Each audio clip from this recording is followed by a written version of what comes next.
¿cómo están? Bienvenidos a nuestro primer programa. En este podcast de Poder el Conocimiento estaremos sumergidos en diferentes temas de aprendizaje que muchas veces en la vida diaria desconocemos, pero que son muy importantes. El día de hoy con nuestra invitada, la doctora Elizabeth Palacios, quien colabora en Hierba Buena, una fundación en la cual usted es propietaria, ¿no? Soy presidenta de la fundación. Perfecto, presidenta de la fundación, donde ellos ayudan tanto a adolescentes como a mujeres a poder llevar mucho más allá todos estos conocimientos y a poder ejercer mejor lo de la vida diaria, ¿no? Sobre el aprendizaje, la fortaleza de las mujeres y sobre los adolescentes como futuro de esta patria. Así es, el comportamiento humano es fundamental y eso hay que irlo alineando desde pequeñitos, desde que el niño es chiquito, porque eso es lo que luego de adulto, cuando ya es un joven que está entre los 13 años, preadolescente, va a ir ya develando comportamiento. Entonces a eso nos dedicamos porque tanto para la vida diaria como para la inserción laboral es fundamental el tema del comportamiento humano y hay cosas que no conocemos de nosotros mismos por situaciones, vivencias e historias, ¿no? Entonces a eso nos dedicamos, justamente a desarrollar inteligencia emocional, habilidades para la vida y resiliencia en estas épocas de crisis sobre todo. Entiendo, doctora. Doctora, coménteme un poquito cuál es la importancia del rol de los padres para desarrollar todas esas habilidades que nos mencionan. Bueno, es fundamental primero que cuando decidimos ser padres o madres, cuestión bastante complicada porque la mayoría de los jóvenes y adolescentes que terminan siendo padres y madres no tienen una capacidad para decidir sobre su cuerpo.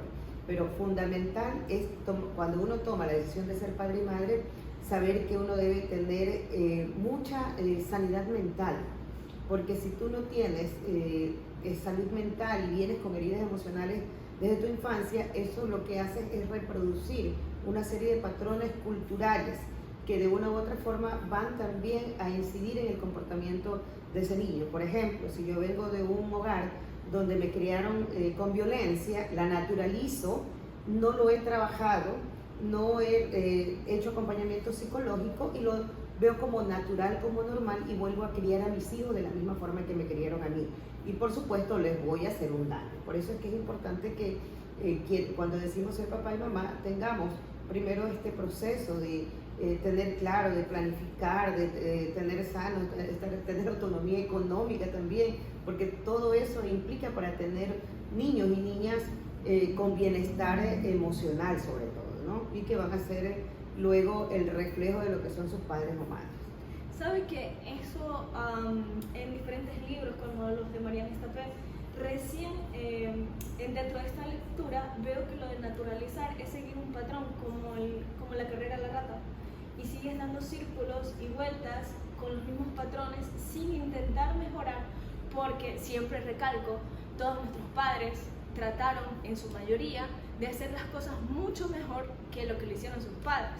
Sin embargo, no dejamos de equivocarnos porque no hay un manual exacto para seguir cada personalidad de nuestros hijos y poderlos educar tal vez como nosotros quisiéramos, de la mejor manera y como seres humanos, porque padre o madre no significa que lo vamos a conocer todo, nos vamos a equivocar, vamos a errar, pero ¿qué importancia hay?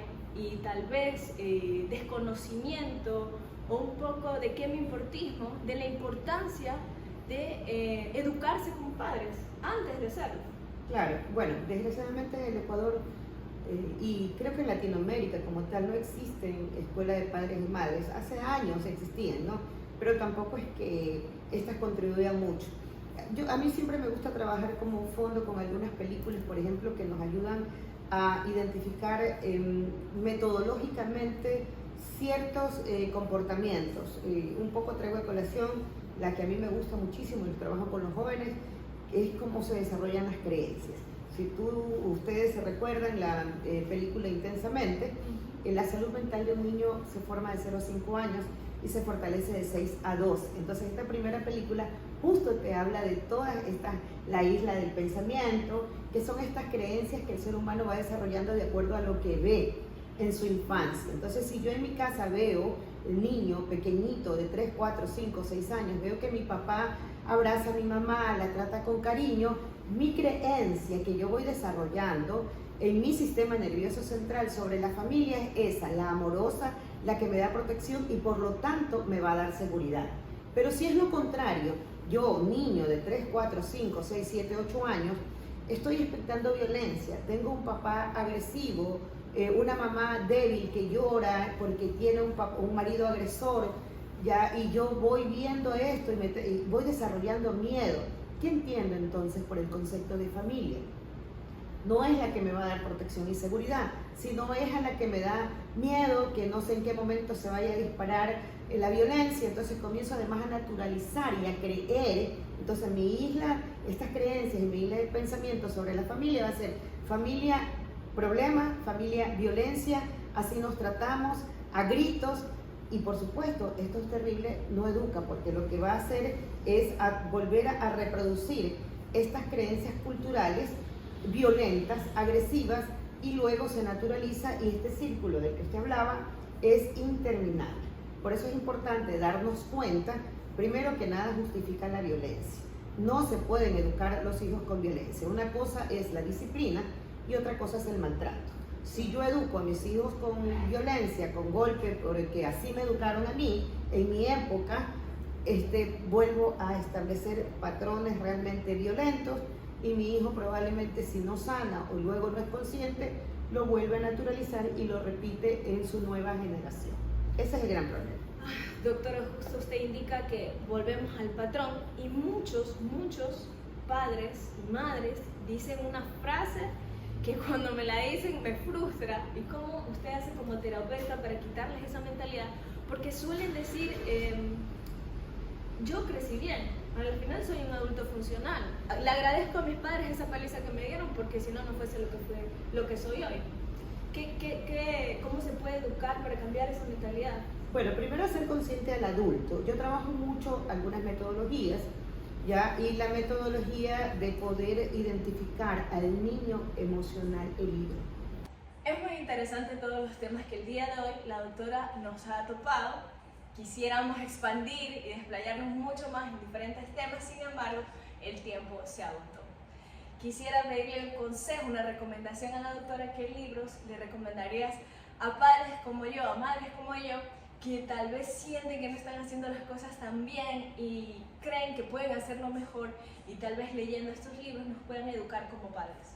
Sí, bueno, siempre recomiendo yo es el de Stephanie Stahl, Buscando un hogar para mi niño interior. Es muy bueno, ahí podemos ver tanto al niño de la luz como al niño de la sombra, e ir haciendo una serie de ejercicios que nos permiten ir reconciliándonos con este niño de la luz. También recomiendo mucho los libros de Marian Rojas Estapé, donde habla justamente del tema de la inteligencia emocional, el tema de las personas que llegan a nuestra vida, que no las elegimos por gusto. Ella llama de las personas vitaminas que aportan a nuestra vida, pero que también en algún momento tenemos que ir sacando de nuestra vida aquellas personas que no aportan.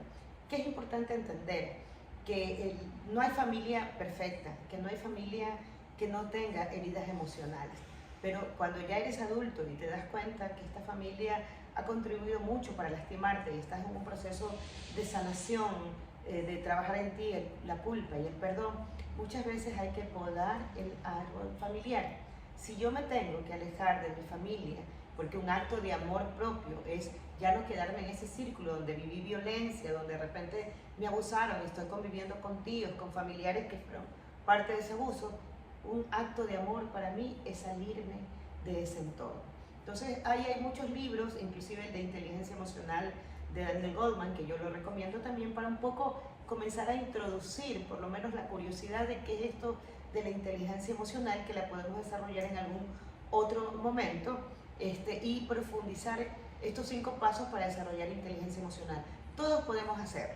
Las personas le tienen mucha resistencia a veces a buscar apoyo psicológico, y créanme que parte de la resiliencia es pedir ayuda. Si yo sé que solo no puedo por todo lo que viví en mi infancia y mi historia de vida, que me ha lastimado, y yo quiero y tengo conciencia de sanar, buscar apoyo psicológico es fundamental. Pero ir haciendo algunas técnicas como meditación, como aprender sobre todo a controlarnos el enojo, la ira que a veces llevamos encima, ya son pasos importantes que yo puedo dar. Yo siempre digo, todo es posible si el ser humano tiene voluntad. Si no hay voluntad, es difícil que cambiar. Nadie te va a cambiar. El que tiene que ver la conciencia de querer cambiar es uno mismo. Así que el cambio está en sus manos y hay una serie de herramientas que podemos utilizar. Así es, doctora. Igual el autoconocimiento, el educarnos está en nosotros, sobre todo si queremos traer buenas personas al mundo, y si ya las tenemos, pues hacer de ellos unos adultos funcionales y con responsabilidad también emocional hacia otras personas. Adicional, doctora, coméntenos cuáles son sus redes sociales para invitarlas a seguir, ya que ella tiene una fundación en las cuales, si ustedes desean colaborar, pues le hacemos un llamado a seguirla en su red social. Sí, en TikTok estamos como Fundación Hierbabuena, igual en Facebook, Fundación Hierbabuena o FUND Funda Hierbabuena, y también en Instagram estamos como Fundación Hierbabuena. Tenemos un espacio físico, bueno, ahí también están nuestros números de teléfono, nos pueden contactar o escribirnos. Si en algún otro momento podemos tocar el tema, estamos viviendo una crisis de inseguridad terrible, y esa crisis de inseguridad tiene un origen, obviamente que es un origen desde la familia. A mí me duele muchísimo, yo trabajo mucho en sectores urbanos, populares y rurales, y ver que la mayoría de niños, niñas, adolescentes y jóvenes que están siendo parte de estos entornos de inseguridades son justamente los más vulnerables. Pero el origen es esto precisamente, no trabajar las emociones, exacerbarlas, las heridas de la infancia, sino pues este niño no fuera con mucha facilidad captado para estas situaciones que luego los dañan y los lastiman. Y podemos profundizar porque estoy segura que a ningún padre, ninguna madre le hace feliz que su hijo a temprana edad esté en situaciones que lo llevan a riesgos psicosociales. Entonces, de esos riesgos psicosociales podemos hablar en un siguiente momento, agradeciendo muchísimo a Kenyar por la entrevista y este espacio pues que se puede convertir en un espacio de apoyo, de acompañamiento y de conocimiento para poder ir mejorando poquito a poco pues esta forma de criar a nuestros hijos y cómo ir sanando también situaciones nuestras como adultos. Gracias. Sobre todo recuerden que este espacio del poder de conocimiento es para aprendizaje de todos. No es para indicar qué estamos haciendo mal, sino más bien qué podemos hacer mejor. Entonces cada domingo vamos a estar presentando nuevos programas, nuevos videos, donde estaremos enseñando y hablando de temas variados. Ustedes pueden dejar aquí sus preguntas, sus comentarios si desean que toquemos algún tema especial que sea de su interés. Chao.